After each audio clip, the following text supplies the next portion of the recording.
Good morning everyone. Today I am going to discuss about the management of the first stage of labor. Before going to start our topic, first we have to know what is the definition of the normal labor. Normal labor is defined as there is expulsion of the conceptual products from the uterine cavity through the vaginal canal is called as normal labor. And it is having mainly 4 stages. First stage, second stage, third stage and fourth stage. In this first stage, onset of labor pains to cervical dilatation is called as first stage. And second stage, dilatation of the cervix and delivery of the baby in the second stage. And coming to the third stage, expulsion of the placenta is present in the third stage. And fourth stage, it is a observational stage. 3 things we have to observe here. Baby condition we have to observe, and placenta also we have to observe here, and maternal condition, mother condition also we have to observe. This is the fourth stage. And now we will discuss about what is the management of first stage of labor. In this first stage of labor, first we have to prepare the mother for the normal delivery. If you are planning for normal delivery, we have to prepare the mother for natural birth or normal delivery. For this, we have to monitor the baby condition and maternal condition. For this, we have to check the fetal heart rate, and we have to prepare the mother for physically and mentally also. And along with, you have to go for the vaginal examinations, and you have to detect any intrapartum hemorrhage, any complications is there, mother complications, we have to identify in this. And these all are the preliminaries. You have to start here. Evaluation of current clinical condition. First, we have to observe what is the maternal condition. Either she is prepared for normal delivery or not. Either the cervix is fully dilated or not. We have to assess for the mother. And it is onset of labor pains also we have to assess, and leakage of the amniotic fluid, liquor amni also we have to assess. And general obstetrical examinations also we have to start. That is nothing but vaginal examination. We have to see in the presenting part, which part is there. It is a vertex presentation or any abnormal presentations we have to assess through the vaginal examination. And we have to record, how many antenatal checkups she has finished. We have to assess, and further investigations about the reports also we have to check. And you have to prepare the mother for the normal vaginal delivery. And actual management for this first stage of labor here. This is the actual management here for the first stage of labor. This is the actual management. General condition of the mother you have to assess, and bowel care, provide the proper rest for the mother, and diet and bladder care and relief of the pain, and assessment of progress of labor. And coming to the general care of the mother, anticipating antiseptic dressing you have to provide, and encouraging and emotional support. You have to give the psychological support for the mother for this normal delivery, and constant supervision about the maternal condition and fetal condition. This is the general observation. And coming to the bowel, here you have to give the enema to the mother, to decrease the load of the intestinal cavity. You have to give the enema with the using of soap and water. If rectum feels loaded, in the vaginal examination, you have to start enema for the mother. It cannot interfere with the normal vaginal delivery. That's why you have to provide the enema process. And rest and ambulation. Proper rest also you have to provide the mother, and you have to give some movements for the mother. She have to allow to some walking. Why? Because it can able to facilitate the normal vaginal delivery, and it can able to reduce the duration of the normal labor also, and it can improve the maternal comfort, and maybe it can decrease the need of the analgesia also. That's why along with rest we have to provide the ambulation. Ambulation is nothing but movement. She has to allow to walk for some time for the normal labor, before normal labor. And next, diet. In this mostly you have to provide the IV fluids, that is Ringer lactate solution. You have to provide the mother for.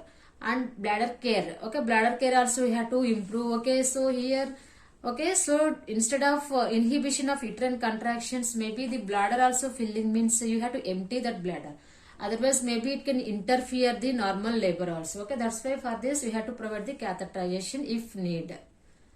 and relief of the pain. If the mother is getting so much of pain, you have to give the analgesics drugs used, that is pethidine 50 to 100 mg IM you have to give. Instead of pethidine also, in doctor advice, you have to start metoclopramide 10 mg IM is given to combat vomiting due to the pethidine. And assessment of progress of labor and partograph recording. In this partograph compulsory we have to record all those things. Pulse. Every 30 minutes we have to assess the mother pulse rate, and blood pressure also we have to assess every 1 hour, and temperature every 2 hours we have to check the body temperature, and any drugs we have to administer, any oxytocin or any other drugs if depending upon the mother condition we have to administer the drugs. And urine output. Urine output also we have to assess volume of the urine, and any protein or any acetone in the urine we have to assess. Next, abdominal palpation. In this abdominal palpation also uterine contractions we have to assess. Either it is frequency is there or not. Intensity, duration of the uterine contractions also we have to assess. And pelvic grip. So head, pole of the head, and synsput and occiput also we have to assess. Either the vertex presentation is ready or not, or any abnormal presentations is coming, you have to observe in this pelvic grip.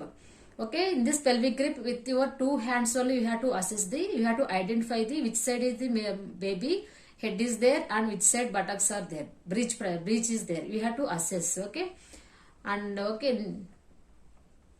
to note the fetal well-being. So for the fetal well-being compulsory we have to assess the fetal heart rate every 60 seconds. Here fetal heart rate, it is a normal heart rate, it is a 110 to 150 per minute. You have to very carefully you have to assess the fetal condition as well as the mother condition also. And vaginal examination. Through the normal vaginal delivery you have to observe the mother for the vaginal examination. These are the factors here. Cervix must be dilated at least 6 to 10 centimeters, then only the vaginal delivery will be possible. And also the head, the cephalic presentation will be there, then only normal vaginal delivery you can start. And also color of the liquor also we have to observe. Any membranes rupture means we have to observe the amniotic fluid color also. And degree of the molding of the head also we have to observe, and any type of caput formations also we have to observe. And coming to the complications here, maternal distress also will be there, fetal distress, cephalopelvic disproportion, and prolonged labor. These all are the complications in the first stage of labor: maternal distress, fetal distress, cephalopelvic disproportion, and prolonged labor. So coming to this cephalopelvic disproportion, it is also called as CPD. So in this CPD, it refers to the disproportion between the head of the baby and the mothers of the pelvis. So this condition is between the head of the baby and pelvic. Mother's pelvic. Occurs if fetal head is too large and mother's pelvis is too small. It is called as cephalopelvic disproportion. If the baby head is too large comparing to the normal size of the head, the baby head is too large and the mother pelvis is too small. This condition is called as cephalopelvic disproportion. In this condition also fetal distress will be there. Causes of the complications may be prolonged of the labor will be there. Labor will take so much of time. Why? Because the baby head is large. And also as well as the mother pelvis also small. And fetal, this situation maybe the fetus will feel distress also and delayed in the second stage. The normal delivery is taking some time, prolonged time. Why? Because the baby head is large and the mother's pelvis is small. And evidence of maternal distress. How you can able to identify the mother is having distress? Anxious look with sunken eyes, dehydration, dry tongue, acetone smell in the breath, rising pulse rate more than 100 minutes or more, hot or dry vagina with offensive discharge, scanty high colored urine with presence of acetone. These all are the symbols if the mother is having distress, maternal distress. Our evidence of fetal distress. How you can able to identify the fetal distress also is there in the normal vaginal delivery. The baby can able to pass the first stool, meconium, inside of the uterine cavity in the liquor amni. And increase the fetal heart rate more than 160 per minute or decreasing the fetal heart rate less than 110 per minute. Okay, these all are the, and also maybe heart rate will be irregularity also will be there. These all are the symbols for the fetal distress we have to identify. Okay, thank you everyone. This is about the management of the first stage of labor. I hope you all are understand my topic. We will meet in next video. Okay, so what is the normal mechanism of the labor?